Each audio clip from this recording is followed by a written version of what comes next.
A primeira igreja bíblica de Araçatuba posta este vídeo para a edificação das pessoas que assistem, mas incentivamos você a sempre frequentar e participar do culto e ministérios em sua igreja local, seguindo a ordem de Hebreus 10:25, que diz: "Não deixemos de congregar, como é costume de alguns, antes admoestamo-nos uns aos outros, tanto mais quanto vedes que vai se aproximando aquele dia."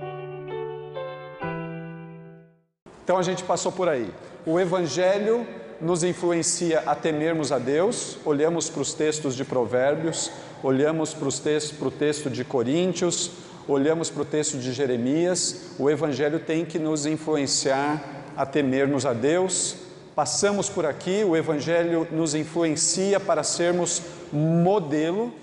E eu disse que, especialmente nessa área de sermos modelo, o casamento é uma espécie de vitrine aonde os nossos filhos estão olhando constantemente, e a grande pergunta é: o que os seus filhos têm visto à medida que eles olham para o casamento de vocês? É fundamental que a gente preste atenção nisso. Passamos ali pelas pirâmides e então eu quero partir para a terceira influência aqui. E essa terceira influência é uma influência específica e especial. O Evangelho influencia... vamos para frente. O Evangelho influencia os homens a cumprirem o seu papel. O Evangelho influencia os homens a cumprirem o seu papel. E o que eu quero dizer aqui nessa terceira influência é de que a gente confunde ser homem com masculinidade. Ser homem é uma coisa, ser masculino é uma coisa completamente diferente. E infelizmente eu tenho andado por alguns lugares, eu tenho visto algumas coisas tristes em relação ao homem abrindo mão do seu papel de ser masculino.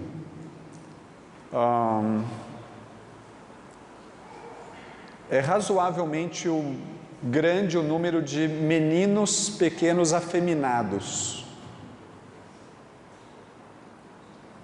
E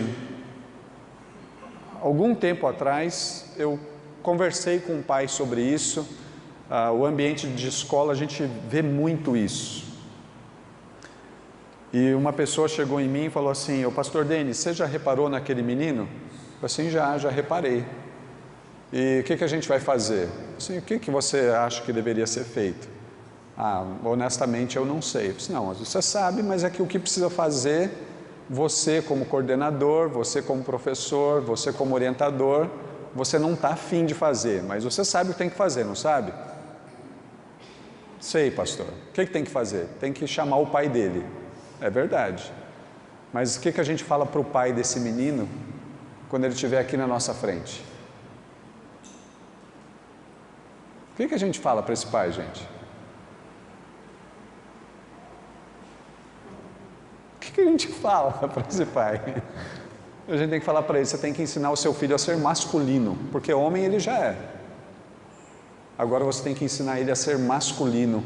Mas ensinar um menino a ser masculino é uma tarefa muito exigente. Ela é muito exigente. Eu estava falando para o Daniel que eu li um livro. O Daniel tem um monte desse livro. Ele não trouxe, mas se você quiser, você fala com ele e ele vai mandar esse livro para você. É o livro do Douglas Wilson. Aliás, tem 2 livros do Douglas Wilson lá. Eu não os li ainda, mas eu diria que todo o livro dele são livros importantes de serem lidos. Mas nesse livro, ele fala como nós ensinamos os meninos a serem masculinos. Eu tenho me deparado com a realidade de que o mundo hoje, a igreja hoje, está cheio de machões. Homens que gritam, homens que falam alto, homens que agridem, homens que... Mas tem um homem aqui na Bíblia lá no Evangelho de João, que está sendo a nossa base, um homem masculino. E ele dá um exemplo aqui do que é masculinidade para nós homens. Evangelho de João, capítulo 17. E aqui no capítulo 17 de João, esse homem é o homem perfeito, é o Senhor Jesus Cristo. E se a gente tem que imitar algum homem, o homem a ser imitado é Jesus Cristo. E se a gente tem que entender alguma coisa de masculinidade, a gente tem que olhar para a pessoa de Jesus Cristo. Então, em João capítulo 17, verso 12, Jesus diz assim: durante meu tempo aqui com eles, eu os protegi com o poder do nome que me deste. Eu os guardei de modo que nenhum deles se perdeu, exceto aquele que estava a caminho da destruição, como as Escrituras haviam predito. Gente, masculinidade tem a ver com uma coisa só: servir mulheres e crianças. Masculinidade tem a ver com isso: servir mulheres e crianças. Se você tem um menino lá na sua casa, ou se você tem aqui um grupo de meninos na igreja, e se você quiser ensinar sobre masculinidade para esses meninos, ensine esses meninos a servirem mulheres e crianças mais novas que eles. Mas exatamente o que eles devem fazer? Eu diria que a partir do exemplo de Jesus, em João 17, verso 12, a gente tem que ensinar os meninos a tomar iniciativa. Porque se a gente não ensina meninos a tomar iniciativa, quando eles crescem, eles viram banana de pijama.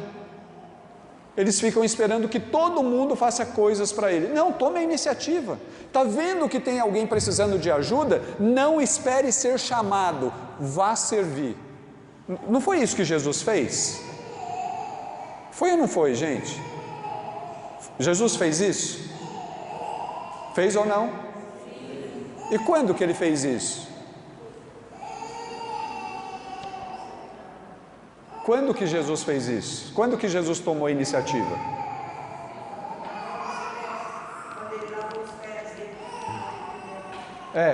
Quando ele lavou os pés. Mas antes disso ele também teve uma iniciativa. Quando foi? Quando? Com a mulher samaritana ele teve a iniciativa. Mas antes da mulher samaritana, quando que ele teve a iniciativa? Quando ele resolveu vir na terra. Quando ele resolveu morrer na cruz. A carta de Pedro diz que a decisão de Jesus de morrer na cruz, ela foi tomada antes da fundação dos séculos e concretizada naqueles dias. Jesus, ele tomou a iniciativa antes do problema existir. Jesus é alguém que toma iniciativa. Jesus é masculino. Nós precisamos ensinar os homens, os meninos a tomarem iniciativa. Jesus fez isso. Servir mulheres e servir crianças tem a ver com tomar iniciativa, tem a ver com liderar, tem a ver com proteger, tem a ver com prover. Então eu diria que esses elementos, a tomada de iniciativa, a liderança, a proteção e a provisão, é papel de homens masculinos, que estão aprendendo sobre masculinidade com Jesus. Jesus fez tudo isso, ele tomou a iniciativa, Jesus ele liderou, Jesus ele protegeu, o texto diz isso aqui, e Jesus proveu. Esse é o papel do homem masculino. Qualquer coisa fora disso, os homens estão sendo machões, e a igreja não precisa de machões, a igreja precisa de homens masculinos, homens que estão olhando para Jesus e agindo como Jesus. Então aquele pai, ele precisou ser chamado, e aquele pai foi, e aí obviamente ninguém queria falar com aquele pai, então na escola tem que ir o diretor falar com o pai que ninguém quer falar, né? Aí eu falei para aquele pai o seguinte: ô pai, você sabe que eu amo você, não sabe? Eu falei assim: eu sei, pastor, Então vamos fazer o seguinte, ao invés de você vir na escola conversar comigo, eu vou te dar o privilégio de você pagar um café para mim. Eu amo café, né? E aí ele falou assim, vou fazer isso com o maior prazer. E aí nós sentamos numa padaria, e eu falei assim para ele, pai, você sabe que eu te amo, não sabe? Sei, mas hoje eu tenho que te falar um negócio muito difícil aqui.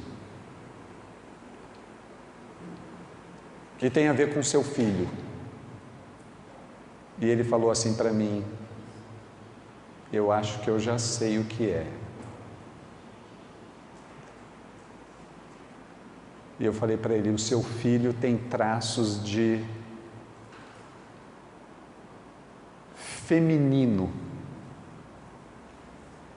Seu filho parece afeminado. E eu quero te ajudar em relação a isso. Eu quero te ajudar. Eu, Denis pastor, eu, Denis, diretor da escola, eu quero te ajudar com isso. E queridos, aquele pai disse para mim, eu preciso de ajuda. Eu preciso de ajuda. E gente, o resultado disso hoje é que aquele menino que tinha traços de feminilidade, o negócio acabou. Mas ele acabou porque esse pai tomou a decisão de começar a olhar para Jesus. O que Jesus faz? Jesus toma iniciativa. Toma iniciativa para servir. O que Jesus faz? Jesus lidera. O que Jesus faz? Jesus protege. O que Jesus faz? Jesus provê. E aquele pai foi ajudando aquele menino a fazer essas coisas. Então eu fico pensando assim, a mãe pode fazer isso? Ela pode, claro que pode. Mas ela pode em quais circunstâncias? Quando falta homem em casa. Porque se tem um homem em casa, irmãos, esse papel vai ser seu, vai ser nosso. Acreditem nisso. Ensine seus meninos a serem masculinos. Meninos que servem, que lideram, que protegem, que provê. E vocês vão eliminar uma porção de coisas. Mas a gente faz tudo isso olhando para Jesus. A gente não faz isso independente de Jesus ou à parte de Jesus. A gente faz isso olhando para Jesus. Esse é o papel. Então o Evangelho, ele vai influenciar homens a cumprirem o seu papel. Irmãos, isso daqui é para vocês diretamente. E irmãs, a gente poderia também aqui falar que vocês mulheres têm que ensinar as suas filhas a serem femininas. E aí você vai aprender sobre feminilidade olhando para Jesus. Embora ele não seja feminino. Isso é tão sério, gente, é tão sério, que nós homens deveríamos falar para o Senhor Jesus, Senhor, me influencie, para que o meu filho seja um homem masculino que glorifique a Ti, que exalte o Teu nome, e que seja um servo das mulheres, que seja um líder, que seja um provedor, que seja um protetor. Quem aqui é pai de menina?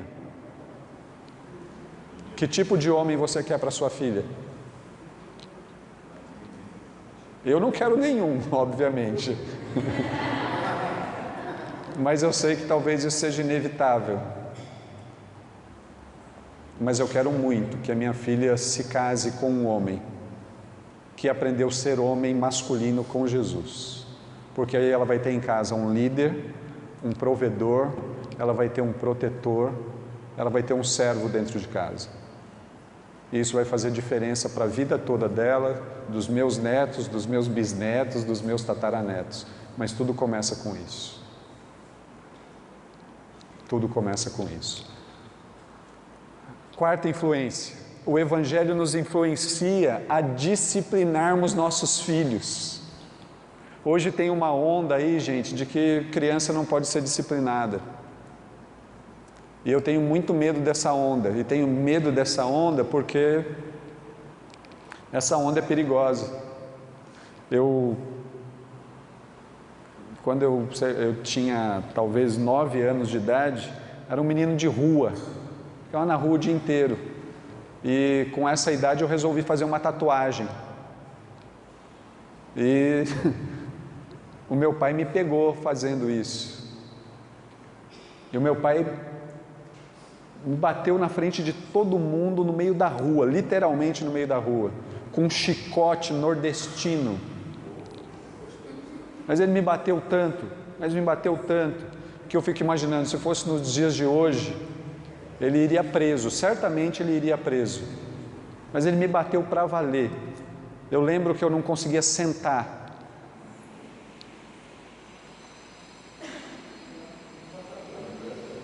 Isso não é disciplina. Não é disso que a Bíblia fala. Isso está errado.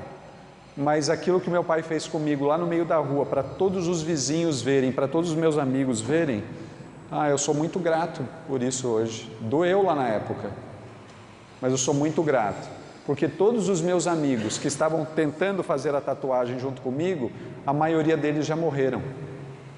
A maioria deles se tornaram viciados. A maioria deles se envolveram com criminalidade. Um deles morreu de AIDS. Agora, o que meu pai fez foi certo? Claro que não. Não foi de jeito nenhum. Mas o meu pai tinha algo na cabeça. Assim, eu tenho que dar um jeito desse menino sair disso. Ele arrumou um jeito. Agora, sabe qual que é o interessante desse jeito? É que a graça de Deus veio corrigindo as coisas. A graça de Deus veio corrigindo o jeito errado do meu pai, e a graça de Deus veio corrigindo o caminho errado por onde eu estava andando. A graça tem esse poder de corrigir as coisas. Eu amo meu pai. Hoje eu olho para trás e eu sou grato a ele por aquilo que ele fez, mas ele fez errado. Hoje nós estamos aqui e eu estou dizendo assim para você: o Evangelho nos influencia a disciplinarmos os nossos filhos do jeito certo. Se a graça não tivesse corrigido o erro do meu pai e o meu erro, talvez hoje eu olhasse para trás com ódio. E na verdade hoje eu olho para trás e dou risada, porque deve ter sido cômico, eu apanhando no meio da rua, um monte de vizinho vendo e talvez um monte de gente desesperado. Hoje eu olho rindo. Oi? Vai matar o menino. Vai matar o menino, sei lá eu o que devem ter pensado, né? Vamos apartar essa briga, porque o negócio foi feio. Deixa bater, o problema é dele, sei lá o que pensaram. Meu pai jamais seria preso pela lei da palmada, porque palmada não teve. Teve chicotada mesmo. O Evangelho nos influencia a disciplinarmos os nossos filhos. E eu gostaria que a gente lesse alguns versículos juntos, porque eu quero construir algo com vocês a respeito disso. Comportamento revela coração. O comportamento do seu filho revela o tipo de coração que ele tem. O comportamento das crianças que você cuida revela o tipo de coração que ela tem. E aí vai fazer diferença, muita diferença para nós, qual é a visão que nós temos a respeito do pecado. Se a nossa visão do pecado for de que pecado é qualquer coisinha, a gente vai agir de um jeito. Se a nossa visão a respeito do pecado for de que o pecado é horrorível, a gente vai ter uma outra reação. Então eu sempre digo o seguinte, que quando eu tenho que corrigir a Zoe, eu primeiro quero que ela entenda a gravidade do pecado. O pecado é grave. O pecado é tão grave que Jesus teve que morrer por causa do pecado. Estão comigo ainda, gente? O pecado é tão grave, tão grave, tão grave, que Jesus teve que morrer por causa do pecado. E aí eu falo assim para a Zoe, e como que Jesus morreu? Isso eu estou disciplinando ela, por isso que a Kátia fala assim, Denis, são 40 minutos. Eu só estou começando o treino, né? Porque eu vou lá e espeto a cabeça dela, né? Ó, teve uma coroa de espinho na cabeça. Eu pego a mão dela e teve um prego na mão de Jesus. Eu pego o pezinho dela e ó, teve um prego no pé de Jesus. E tudo isso doeu. E ele teve que morrer de tão grave que o pecado é. O pecado é horrível.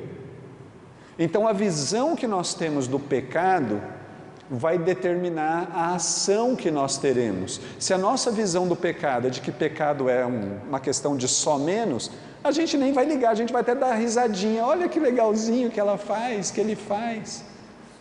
Agora, se a gente identifica o pecado, nós temos que agir, porque o pecado custou caro para Deus, ele é graça para nós, é grátis para nós, mas para Deus custou a vida de quem? A vida de quem? Não, o pecado foi grátis para nós, mas teve um preço alto para Deus. Qual foi o preço para Deus? Quase, eu ouvi a palavra filho, mas não é isso. Mas não é de qualquer filho. A morte do único filho que ele tinha. Ele não tinha 10 filhos, ele só tinha um. E esse único filho teve que morrer por causa do pecado. Então a visão que a gente tem do pecado vai determinar as ações que nós teremos. Então vamos lá. Inicialmente eu preciso de 4 pessoas para ler versos aí. Então quem serão elas? Um de cada vez para não tumultuar muito. 1, 2, 3, 4. Então vamos lá. Nós vamos ler livro de Provérbios. Provérbios capítulo 13, verso 24, e nós vamos ler 19, 18, 13, 24, 19, 18, 20, 30 e 29, 15. Então vamos começar lendo 13, 24. Então, primeira pessoa que levantou a mão aí, vai ler o 13, 24. Vamos ouvir.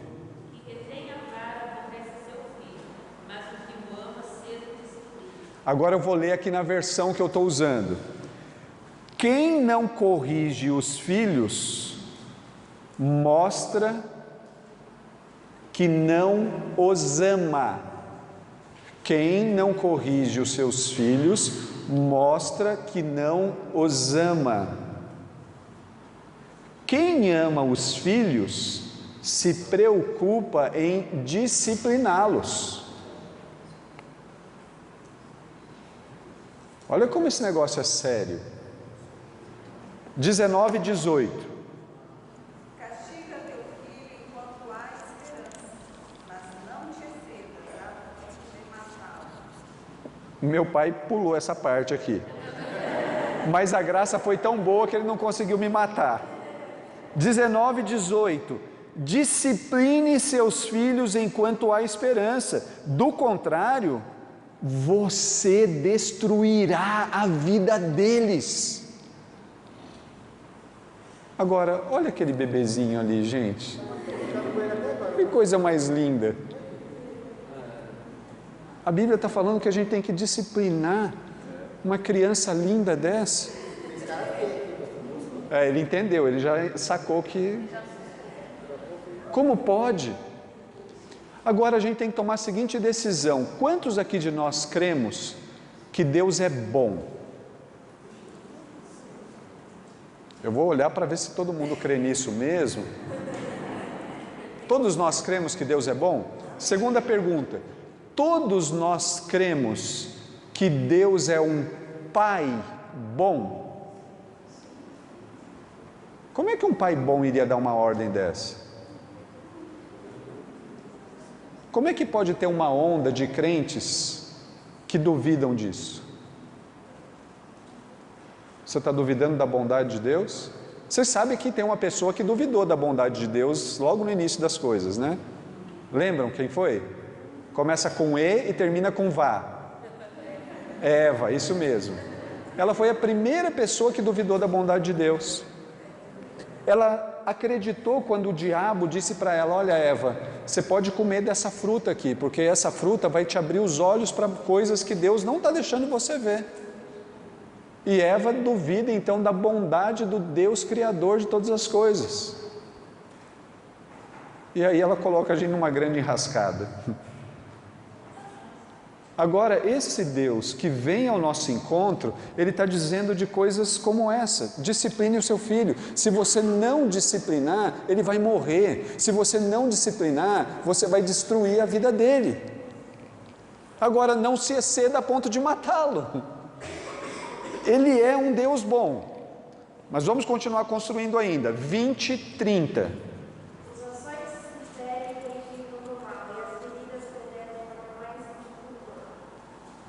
O castigo físico elimina o mal. Essa disciplina purifica o coração.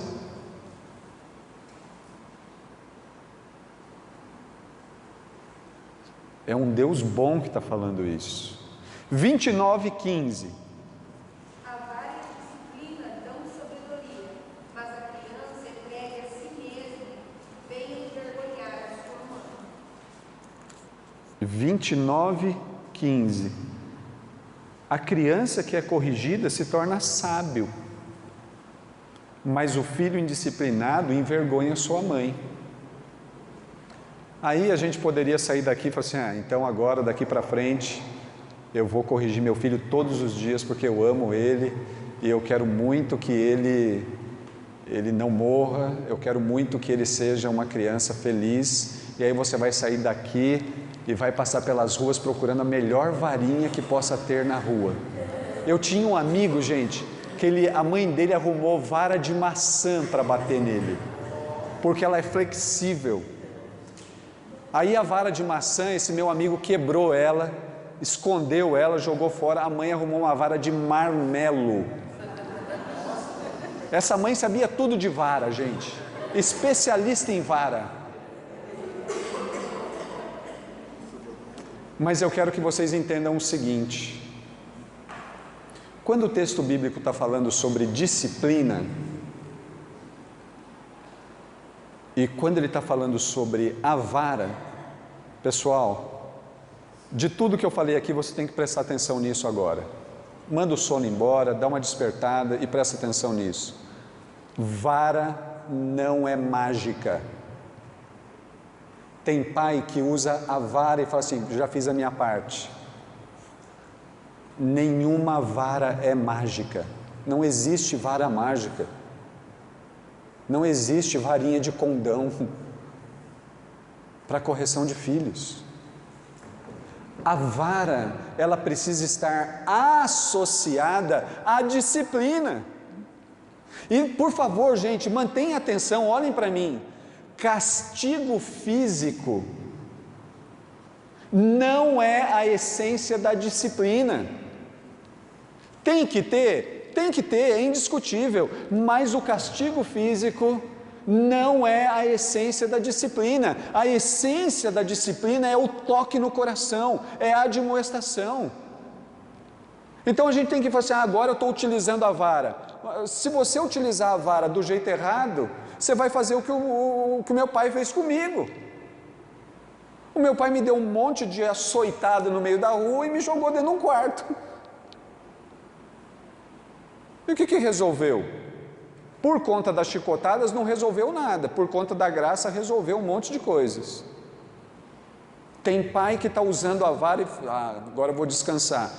A vara precisa estar associada com aquilo que a Bíblia vai chamar de admoestação. Você precisa conversar com seu filho, você precisa entender que ele está pecando contra pessoas, pecando contra Deus. Você precisa chamar a atenção dele para a realidade do pecado, para a gravidade do pecado, para o poder do pecado. Você precisa chamar a atenção dele para a realidade de que o pecado ele escraviza e de que essa pessoa, essa criancinha está trocando essas coisas. Talvez você esteja pensando assim: mas isso é muito complexo, ele não vai entender. Não se preocupe com ele entender ou não, faça a sua parte e deixa que a graça faça as demais coisas. Mas cuidado para não sair dando varada por aí, achando assim, resolvi o meu problema. Vara não é mágica e o castigo físico não é a essência da disciplina bíblica. A essência da disciplina bíblica tem a ver com a admoestação, com você chamar a atenção, para você mostrar que aquilo que aquela criança está fazendo tem um impacto. E o principal impacto que aquilo que aquela criança está fazendo, eu tenho falado para a Zoe assim, filha, toda vez que você peca, você está dizendo assim para o Papai do Céu, eu não me importo com o fato do seu único filho ter morrido. Isso dói mais do que varada. Graças a Deus, isso está doendo mais do que varada. Eu falo assim para ela, você está sendo egoísta. E imagine se o Papai do Céu fosse egoísta, nós estaríamos perdidos, indo para o inferno. Agora, eu dou varada? Dou. E as varadas que eu dou, eu sei que está filmando, né? Mas eu não dou varada por varada. Eu dou para que ela entenda que alguém sofreu lá na cruz. Mas depois de toda a varada, tem um abraço, tem um choro. Eu não sei se alguém tem prazer aqui de fazer isso, mas eu não tenho nenhum. Mas ao mesmo tempo eu sei que é necessário para que ela entenda algumas coisas. Eu sei que é necessário para que ela perceba que em alguém doeu muito mais do que aquelas varadas. Em alguém, para alguém custou a vida. Então eu diria assim, que a essência da disciplina é alcançar o coração. Mas para a gente ir para o ponto adiante, para o ponto 5, eu quero dizer para você que a fórmula para onde a gente tem que olhar é para a fórmula de Deus, lá em Hebreus capítulo 4. Em Hebreus capítulo 4, verso 11, o texto bíblico diz assim: portanto,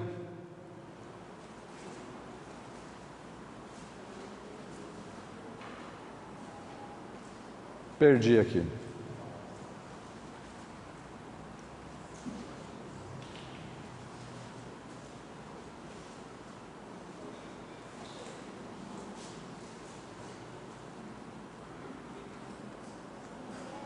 Perdi o texto, gente, acredita, minha Bíblia está completa, mas eu perdi o texto.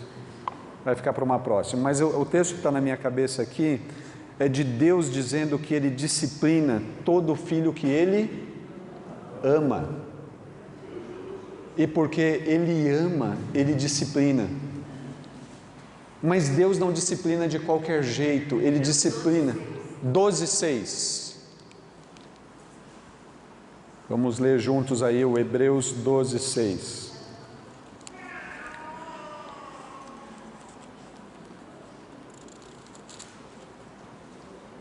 Meu filho, verso 5, acaso vocês se esqueceram das palavras de ânimo que Deus lhes dirigiu como filhos dele? Ele disse: meu filho, não despreze a disciplina do Senhor, nem desanime quando Ele o corrigir, pois o Senhor disciplina quem Ele ama e castiga todo aquele que aceita como filho. Enquanto suportam essa disciplina de Deus, lembrem-se de que Ele os trata como filhos. A fórmula de Deus é a fórmula de disciplinar com firmeza, mas ao mesmo tempo com cuidado afetuoso.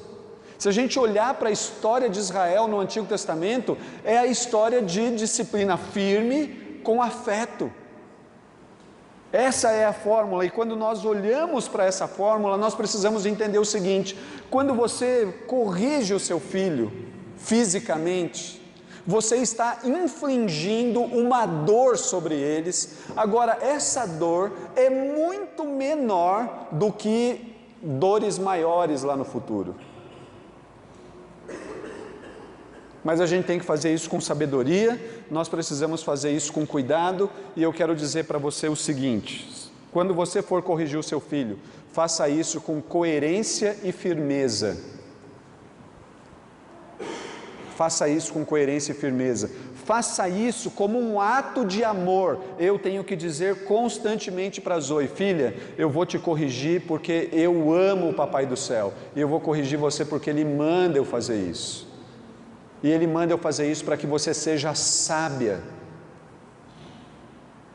Disciplina é um ato de amor. Deus corrige, Deus disciplina todo aquele que Ele ama e chama de filho e recebe como filho. Isso precisa estar presente. Use as Escrituras quando você estiver corrigindo. Qual foi o pecado que o seu filho cometeu? E por favor, gente, pelo amor de Jesus Cristo, corrija o seu filho por causa do pecado e não por quebra de regras que são bobas. O que seriam regras bobas, hein? Hã? Não, eu diria que é diferente ainda. Eu combinei com você que você tinha que tomar banho por 7 minutos e 32 segundos. Foi 33 segundos. Ah, mas talvez a gente poderia recomendar assim, mas aí ele não está quebrando uma autoridade? Está quebrando a autoridade de alguém abusivo. Ele passou lá na sala da sua casa correndo e quebrou o vaso. Disso, é para isso. Não, a gente corrige por causa do pecado. E não por conta de acidentes. Gente, acidentes acontecem com criança, não acontece? Acontece ou não acontece, gente? Acontece. Acontece. Quantas vezes a Zoe não fez acidentes lá e ela fala assim: você vai me corrigir? Eu falei assim: não, filho, a menos que você tenha feito isso de propósito. Você fez? Não. Como que aconteceu? Eu bati o meu braço lá, caiu, quebrou. Então, filho, isso daí, não vou te corrigir por isso. A gente tem que corrigir as crianças por causa do pecado, quando elas cometem pecado. E não porque quando elas quebram regras bobas, regras que não têm sentido nenhum. Use as Escrituras e confronte a partir das Escrituras. Eles precisam sentir a dorzinha lá. Não resolve corrigir criança com 10 fraldas no bumbum. Você está se auto-enganando. Você está se auto-enganando. Eu conheci um menino que sempre que ele ia corrigir, ele falava assim: pai, espera um pouquinho. Ele ia lá no quarto dele e colocava 3 calças. Assim, eu não sei quem que é pior. Se é o menino que faz ou se é o pai que ainda... vem cá. Não faz sentido um negócio desse. Tem que ter ali um marco, tem que ter uma chamada de atenção. Quando você corrige os seus filhos, fique com o seu filho até ele parar de chorar. Tem gente que faz umas barbaridades, né? Corrige o filho e ainda diz assim para ele: senta lá até eu falar para você sair. Mas isso daí não é porque a disciplina está ocorrendo, é porque ele quer assistir o jogo em paz. Gente, acreditem, adultos são pecadores também. E eles dão um jeitinho de, né? O que adianta falar para uma criança assim, fique no canto do pensamento, e ela vai ficar pensando o quê? Uma vez que a Bíblia diz que o nosso coração é corrupto e desesperadamente nos engana, o que uma criança sentada no canto vai ficar pensando, sozinha? Se fosse a Zoe, a gente não faz isso com a Zoe, mas eu tenho certeza que a Zoe iria brincar com amigos imaginários, ela iria brincar com a LOL invisível, ela ia dar um jeito dela. Criança é assim, canto. O que acontece lá no canto? Vai para o canto você e ela, aí faz sentido. Mas uma criança no canto, no quarto escuro, trancada, ajoelhada no milho, na tampinha de garrafa, para, isso já passou, não dá, esquece esse negócio. Passou lá em casa, né? Pois é. Então, gente, disciplina, aquilo que a Bíblia está ensinando a gente a fazer tem a ver com... Fica com seu filho até ele parar de chorar, e pode ser que ele demore muito para parar de chorar, mas fique com ele, persevere, dê um abraço nele, dê um beijo nele, diz para ele que você ama ele, diz para ele que o Papai do Céu ama ele. É disso que a Bíblia está falando, é isso que é a disciplina das Escrituras. Castigo físico não é a essência da disciplina. A essência da disciplina é a admoestação, é o coração. Eu diria para você, está disciplinando o seu filho, tenta trazer o Evangelho para a conversa. Deu para a gente entender o que é o Evangelho desde ontem aqui?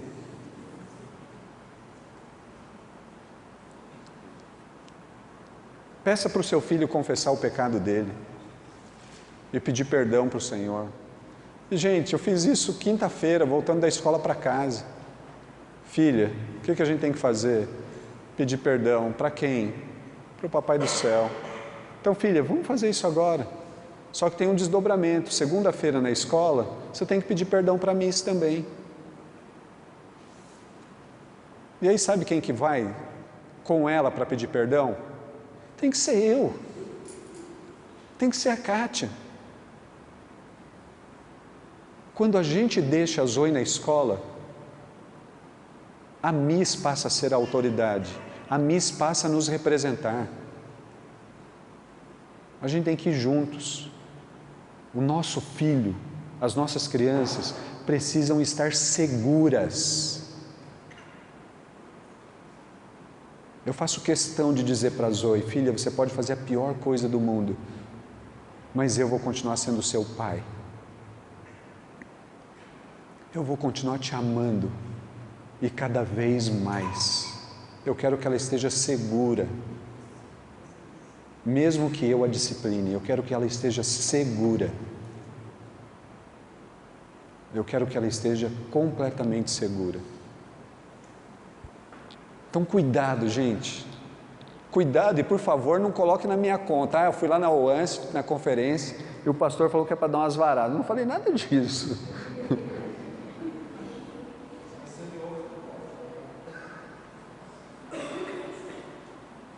Quinta influência, e já vamos terminar aqui. O Evangelho influencia os pais a serem os principais educadores. E aí eu tenho que dizer algumas coisas aqui difíceis, né? Mas eu tenho que dizer, a gente não pode terceirizar a educação dos nossos filhos. Não podemos, não devemos, isso é perigoso. Não acho o seguinte, coloquei meu filho na escola cristã, resolveu meus problemas. A escola cristã não é capaz de resolver problemas de filhos. Quando eu estava na escola cristã, eu sempre perguntava para os pais, por que você está colocando seu filho aqui? E alguns diziam assim para mim, pastor, é que só a escola cristã para dar jeito. Eu tinha que falar para eles, essa escola, ela não vai dar jeito. Ela vai tentar te ajudar, mas ela não vai dar jeito. História. Chega uma mãe lá, com uma menina, claramente uma menina, e essa menina, ela queria ser homem. E ela chegou lá e falando assim, ela quer ser chamada por um nome masculino. Eu disse, olha, por que você está trazendo ela para cá? Aqui é uma escola cristã, evangélica, confessional, os valores são diferentes. Não, pastor, mas é que vocês têm que me ajudar. Então tá bom, se é para te ajudar, conte conosco. Conte conosco. Só que vai ter algumas coisas. A gente vai chamar ela pelo nome dela, não pelo nome que ela quer ser chamada. E a gente constantemente vai dizer para ela que Deus criou ela como uma menina. Então você topa? Topo. E você vai topar? Tenho que topar. Minha mãe que paga. Mas eu sou essa daqui. E aí essa menina deu tanto trabalho para nós. Tanto trabalho. Mas o tempo inteiro que ela ficou lá, ela foi tratada como uma menina. Mas só que eu não podia aceitar essa responsabilidade só para a escola. Porque a escola não consegue. Vamos terceirizar a educação dos nossos filhos para a OANSE. Queridos, é indiscutível aqui para nós de que a OANSE é uma bênção. Não é? Quem conhece a OANSE aqui não é uma bênção? Amém? Esse amém aí é para motivar o Daniel, o pastor Samuel. É uma bênção ou não é, gente? Mas a gente não pode colocar na conta da OANSE que a OANSE vai resolver os problemas dos nossos filhos. Estou certo, Daniel, pastor Samuel? Não pode. O principal papel é seu. Você é o principal educador. O Evangelho nos influencia isso. Não dá para escapar disso. Então você é um líder da OANCE na sua igreja. E o pai chega lá e fala assim para você, resolve aí o problema do meu filho. Você tem que falar com amor para esse pai. Eu posso te ajudar, mas eu não consigo resolver isso. Eu quero ser seu parceiro, eu quero ser seu colaborador, mas eu não posso ser o responsável para resolver tudo isso. Nenhum pai deveria deixar a educação a critério de outras pessoas, porque quando a gente lê o Evangelho nos influencia a sermos os principais educadores dos nossos filhos, para a vida inteira e para a eternidade. A escola hoje, ela sofre de um grande problema. Antes, as coisas eram tão bem divididinhas, gente. A família sabia assim, eu tenho que ensinar para os meus filhos boa educação, como comer, como falar, como tratar uma pessoa mais velha, era assim.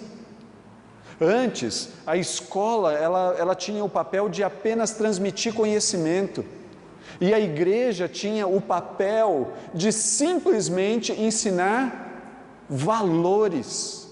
O mundo já foi dividido assim. Talvez algumas pessoas aqui com mais de 40 anos tenham vivido assim.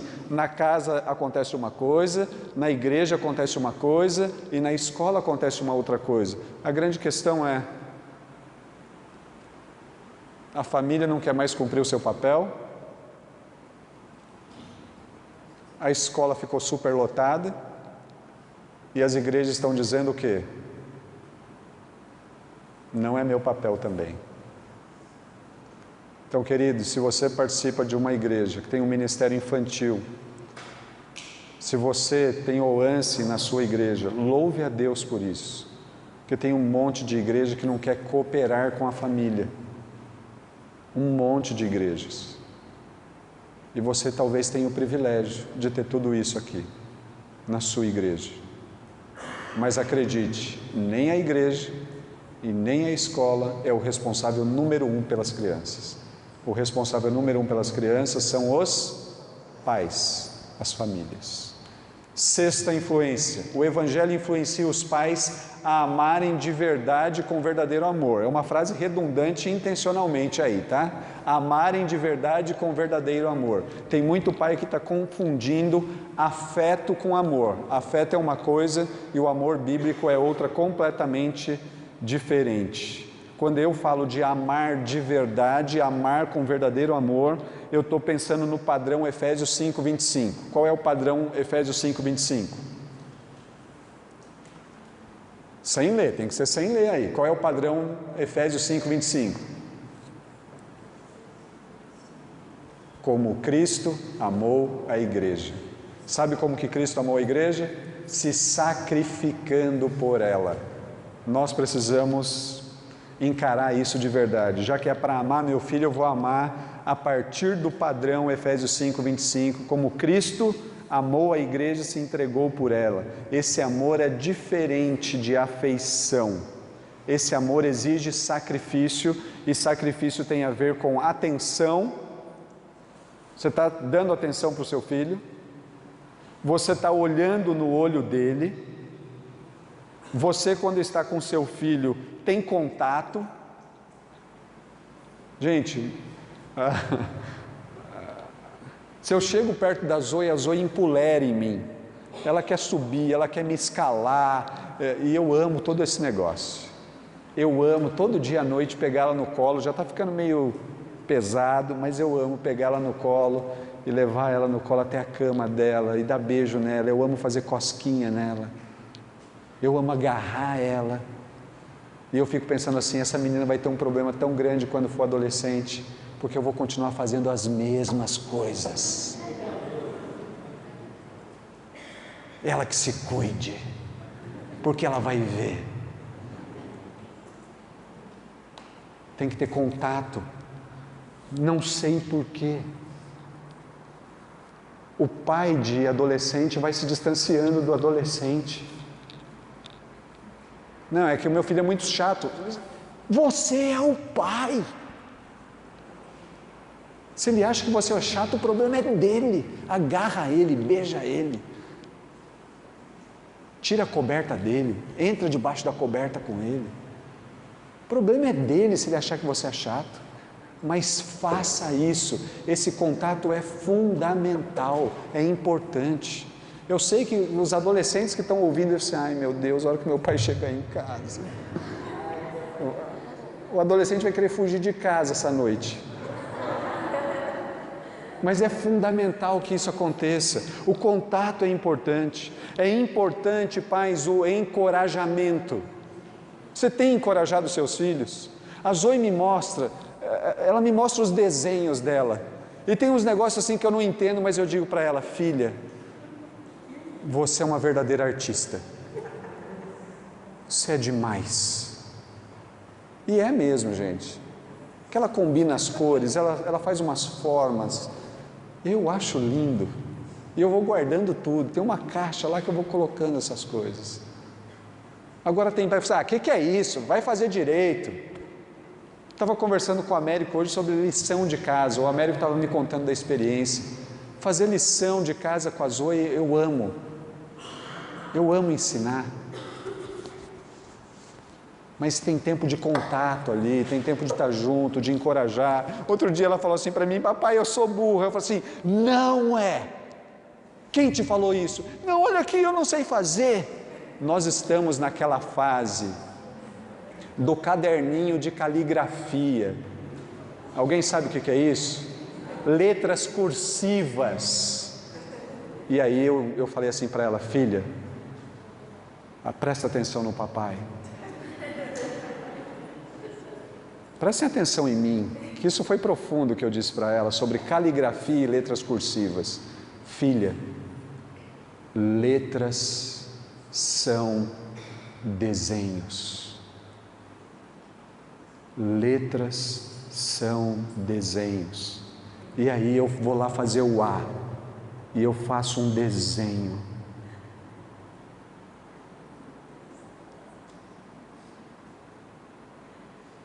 Ela não é burra. E ela tem que ouvir isso de mim. No reino de Deus não tem criança burra. No reino de Deus não tem criança burra. Pode ter criança preguiçosa, mas não tem criança burra. Ela tem que ouvir isso de mim. E ela tem que ouvir isso de mim à medida que eu olho para o Criador e entendo que foi o Criador que a fez. Eu tenho que dizer isso para ela à medida que eu olho para o Criador e entendo que o Criador deu o único filho dele para morrer por ela. No reino de Deus não tem criança burra. Não existe uma criança burra no reino de Deus. E é meu papel encorajar aquela criança. É seu papel encorajar as crianças que você lidera, que você cuida. É seu papel encorajar os seus filhos. Pronto, gente, acabamos. E aí, se você é como eu, estou no tempo, né, Daniel? É 7? Ah, então vamos embora. Então tem mais um monte de coisa por aqui. Brincadeira, não tem não. Se você é como eu, você vem para a conferência e fala assim, puxa vida, eu não faço nada disso. Eu não sou esse pai, eu não gosto de dar beijo, eu não gosto de agarrar, eu não gosto de fazer lição de casa, eu não gosto de levar na escola, eu não gosto de buscar da escola, eu na verdade só estou na OANSE porque não tem ninguém que queira OANSE lá na minha igreja, o negócio é pesado para mim, e eu acho que nem crente eu sou depois dessa conferência. E aí eu quero dizer para você assim, se você está sentindo tudo isso, você está no lugar certo. Sabe por quê? Porque tem a 7ª influência. O que vocês acharam? Que eu não ia tirar uma carta da minha manga? Tem a 7ª influência. Mas eu não sei se eu vou falar agora. Eu acho que eu vou falar na próxima vez que eu voltar. Eu vou fazer maldade, eu não vou falar a 7ª influência. Quem quer saber da 7ª influência, levanta a mão. Então eu acho que eu vou falar. Não, eu não vou falar. Gente,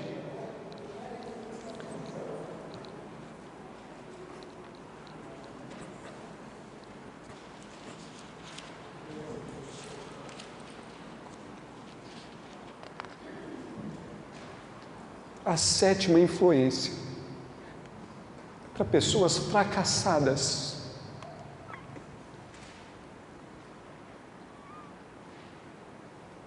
A sétima influência é para pessoas que dizem assim: eu não consigo fazer tudo isso. A sétima influência é para pessoas que pensam assim: não vai dar para mim. A sétima influência é para pessoas que falam assim: é impossível. E aí essas pessoas só têm uma saída: buscar um Salvador, buscar a ajuda de Jesus. No Evangelho de Mateus, capítulo 11, abre comigo, Mateus capítulo 11, versículo 28 até o 30, o texto bíblico diz assim: venham a mim,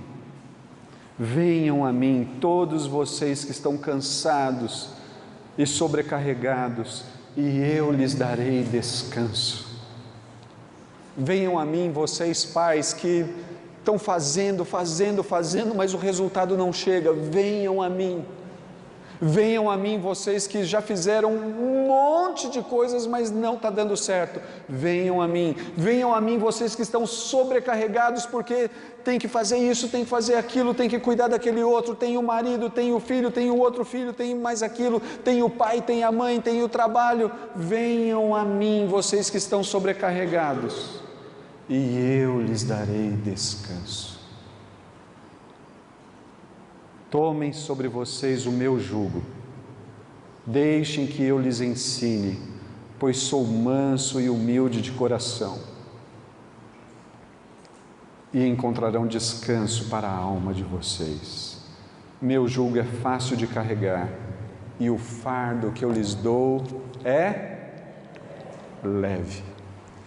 O Evangelho nos influencia a buscarmos ajuda no Evangelho, que é Jesus.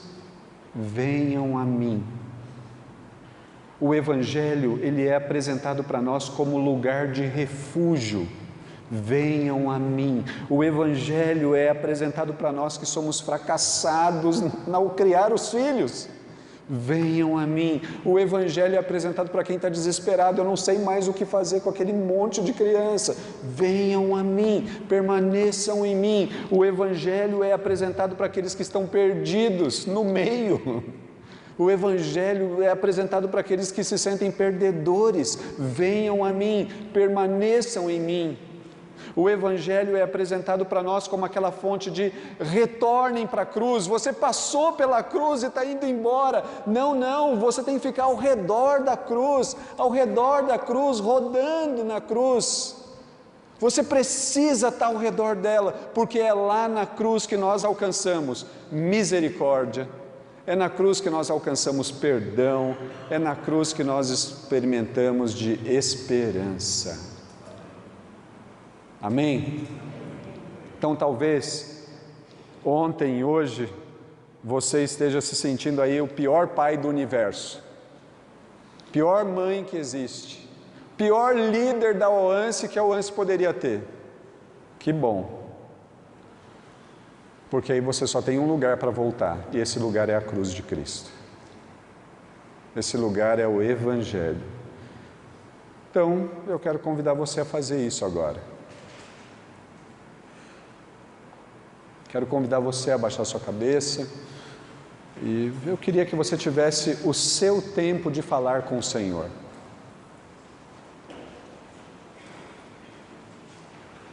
O que você tem a falar para o Senhor sobre os seus filhos? O que você tem a falar para o Senhor sobre as crianças que você lidera.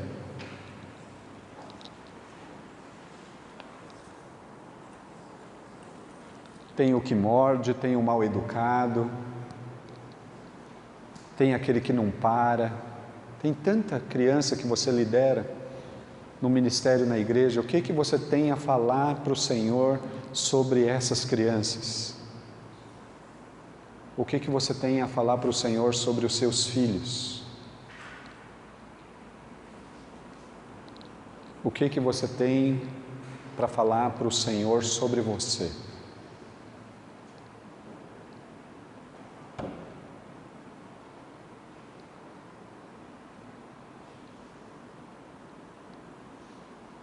À medida que você fala com o Senhor,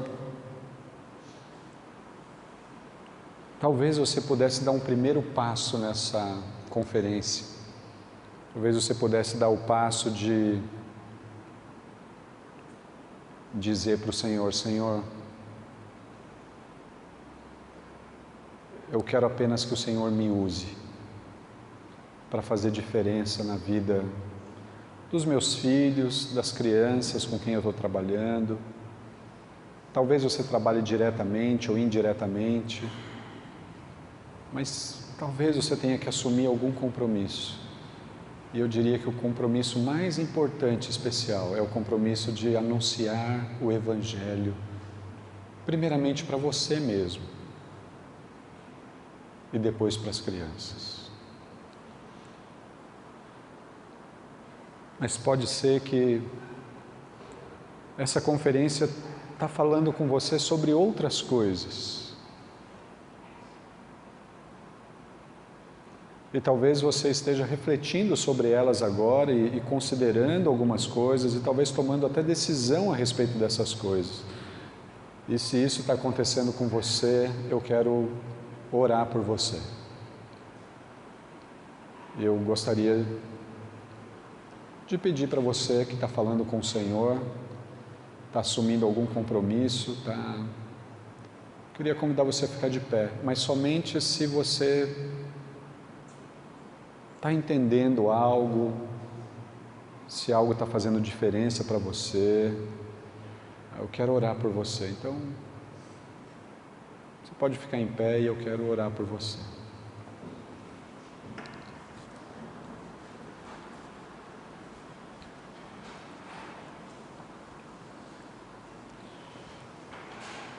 Senhor, o Senhor sabe porque cada uma dessas pessoas ficaram de pé. Eu louvo o Teu nome porque Tu és o Deus que sabe de tudo, vê tudo, olha tudo, ouve tudo. Então, Senhor, em nome de Jesus, o meu pedido a Ti, de todo o meu coração, é que o Senhor cuide de cada uma dessas pessoas. E eu peço em nome de Jesus que nessa hora eles sintam algo do Senhor, confirmando, encorajando, motivando e firmando. Que eles sintam a Tua paz, ó Deus, que eles sintam a Tua confirmação, que eles sintam, ó Deus, que o Senhor está direcionando com poder e com autoridade. Então, em nome de Jesus, eu clamo a Ti por cada uma dessas pessoas aqui, homens e mulheres, jovens, rapazes e moças, líderes. Eu clamo a Ti em nome de Jesus, que nessa final de tarde, esses queridos se sintam amparados, abraçados e orientados por Ti. Pai, por favor, que as decisões tomadas aqui, que as considerações feitas aqui, que o Teu Espírito guarde essas coisas no coração desses queridos e os conduza a uma ação que glorifique o Teu nome e que faça bem para eles, para suas famílias, para os seus filhos, para os seus liderados e para as suas crianças. Eu peço tudo isso a Ti, em nome de Jesus.